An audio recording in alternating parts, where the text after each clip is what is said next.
পাঁচটি বস্তু পাঁচটি কারণে হয়ে থাকে। প্রথমত হলো, যেই জাতি কোনো জাতি যদি চুক্তিভঙ্গ করে, আল্লাহ তাআলা ওই জাতির অপর শত্রু চড়াও করে দেন এবং শত্রুকে বিজয় দান করেন।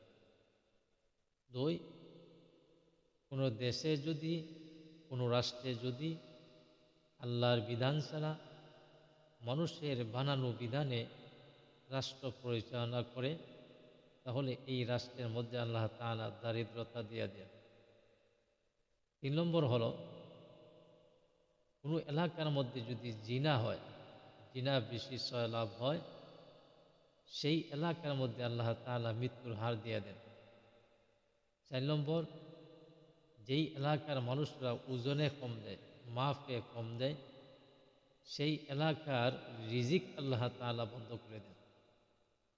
5 নম্বর হলো, যেই এলাকার মানুষেরা যাকাত দেয় না, আল্লাহ তাআলা সেই এলাকার মধ্যে বৃষ্টি দেন না, বৃষ্টি বন্ধ করে দেন।